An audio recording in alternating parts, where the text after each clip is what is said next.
Hi guys! Ngayong vlog na to, isi-share ko sa inyo yung experience ng mga estudyante ko sa assessment nila ng Organic Agriculture Production NC2. Ito na nga at nasa jeep na kami at papunta kami ng Sweet Nature Farm sa Santa Maria kung saan sila mag-a-assessment. Habang papunta kami ng Santa Maria, busy-busy yung mga estudyante ko sa pagre-review. So nagtutulungan sila kung ano yung mga natatandaan pa nila tungkol sa napag-aralan namin kasi halos isang buwan yung pahinga nila bago yung assessment. And ito na, nandito na tayo sa Sweet Nature Farm. So yan yung mga estudyante ko, bumababa na sila ng jeep at excited na silang pumasok sa loob ng SNF.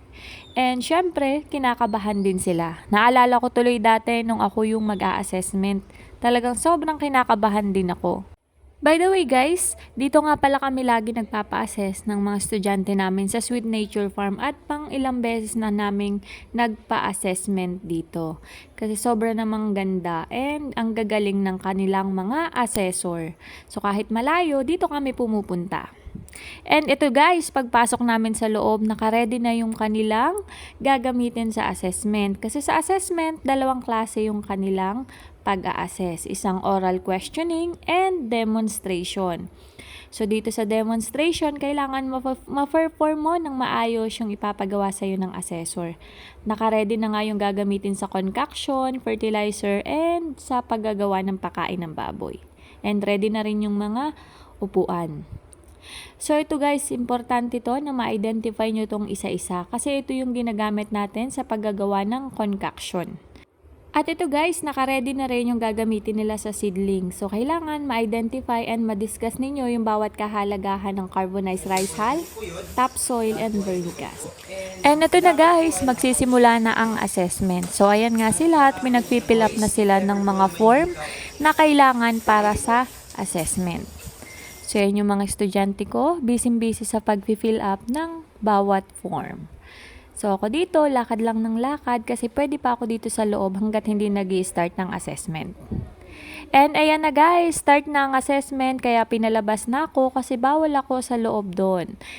Kasi nga po ako yung trainer nila, so bawal talaga na may tao din doon pagdating sa assessment for confidentiality ng assessment. So habang may nagsisimula sa assessment, yung iba naman nandito sa labas at inaasikaso nila yung kanilang picture na gagamitin sa assessment. So yun yung bagong implementation ngayon ng TESDA na dito na sila pipicturan mismo sa mismong assessment nila. Hi, meet Tatay Crisologo, ang isa sa pinakang masipag kong estudyante. And syempre si Denzel na isa rin sa pinakang masipag at makulit na estudyante ko. Sarado na, basic pala dito. Kung alam nilang, kaya mag-test na kayo, mag-farming na kayo. Ganda pa ng forma ko. Ito yung mag-a-assist na ano. And ito guys, yung iba nag-i-start na ng assessment at nauna sa kanila ang oral questioning. So ang strategy po ng assessor nila ay 2:1, dalawang ina-assess at isang assessor. Yung iba naman ay nag-start na for demonstration. Kaya yung iba nandito nag-aantay. So ako, kinukulit ko sila para naman hindi sila kabahan. Kasi pag kinabahan sila, pwedeng makalimutan nila yung kanilang ni-review. Sabi ko sa kanila, relax lang kasi kayang-kaya nila yon. And ayan sila, kitang-kita nyo naman, hindi mapigilan na hindi magbukas ng kanilang mga notes. And ito na, tapos na ang kanilang assessment. Medyo naiiyak pa ako dyan. So congratulations guys, napakagagaling ninyo. Pwede pong mag-break doon. Basta po na-submit namin si Arwak doon, sasabihin yung TESDA. So, automatic po So ayan guys, tuwan-tuwa ako kasi 100% competent na naman ang estudyante ko.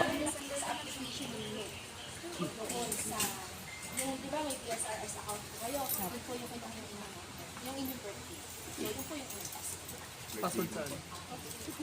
So, congratulations! Yes!